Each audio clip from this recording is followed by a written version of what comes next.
Hi guys, this is Joel Kennedy with Kennedy Violins. You know, there are a lot of different types of mutes and there's a lot of different ways to use them. So what mute do you buy and how do you use it? Well, today I'm going to explain all that.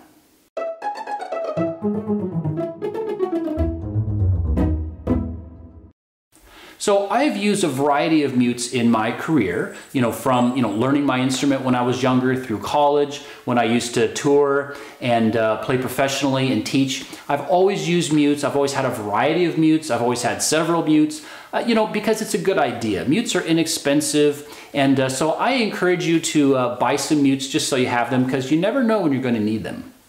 And guys, hey, if you like these videos, if you like the content, go ahead and hit that subscribe button, and don't forget to hit that alert bell so you get a notification when I create a new video, because I'm making a lot of new videos these days. So back to the mutes. There's two different kinds of mutes that you generally see, right? So you have like the orchestral mutes. Now, these mutes are generally like the little torque mutes, the little circle mutes. They're usually made out of rubber or metal. And these mutes can be used for a variety of situations. They can be used in orchestra, in chamber music, in small ensembles, in solo playing. And what they do, besides dampen your sound, because they do mute your sound, is they change the quality of your sound. So you will decide what mute to use depending on the kind of quality of sound that you're looking for. Now, if you're an orchestra and you just need to get a regular orchestra mute, I recommend getting one of these little torque mutes or these little circular mutes. They, not only mute your sound, but they have a pretty consistent quality of sound that they create. And usually in an orchestral setting, that's the kind of sound that is expected, for, playing in that kind of setting. Now, the second kind of mute would be like a practice mute. Now, practice mutes are made also of a variety of materials. They are usually either rubber or metal or wood, and they're large and kind of clunky. Now, the purpose of a practice mute is mostly just to dampen your sound as much as possible. Pretty much the sole purpose is to make it so only you can hear yourself play. So you will use these mutes in situations where you don't want to bother other people. So you could be in your dorm room, could be in a hotel room, could be any room in your house. You don't want to bother somebody who's sleeping or somebody who doesn't want to hear you practice. And back when I used to tour a lot, let's say for example, when I was in Europe, I was on the train going to different countries in Europe. I would actually use a practice mute and practice on the train, because sometimes I might be on the train for, all day, going from one country to another country. So I would put that mute on so I wasn't bothering, fellow passengers. And, it works really well. So a few helpful hints for you guys. Number one, if you're using an orchestral mute, I highly recommend you keep that orchestral mute on your instrument. You should have one in your case too as a backup, because mutes are easy to lose, but you definitely want to keep one on your instrument because you never know when you're going to need it. You might be in a chamber situation, small ensemble, orchestra, or whatever, and the music might call, for a mute. So put mute on, And so if you've got that on your instrument already, you just move it and stick it on your bridge and bam, you're done.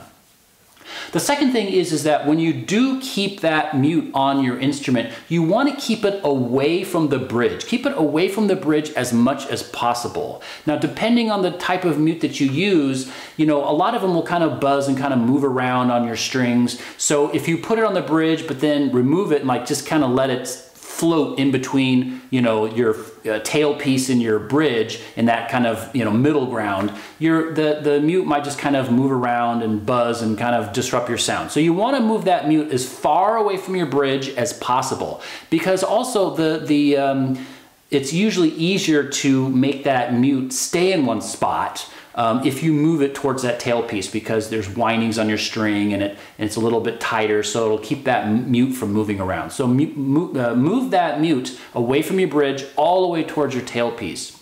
The third thing that I would mention is, and this is kind of a big one to some extent, is you want to be aware of when you play with a mute, you're kind of teaching your mind some bad habits to some extent.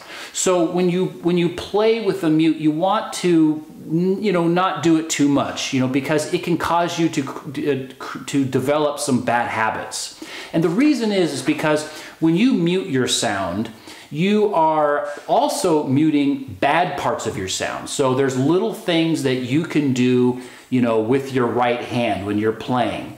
that will be muted, when you're playing your instrument. And so part of practicing, part of developing good sound and controlling your dynamics is having that sensitivity with your right arm and making sure that you're not playing with a scratchy sound, you're playing with the sound quality that you want. Well, when you put a mute on, it's kind of dampening a lot of those characteristics. So you might develop a bad habit of playing your instrument too aggressively, or playing too close to the bridge, or too close to the fingerboard, or maybe your spiccato doesn't have a good sound quality, but you won't know because you have a mute on.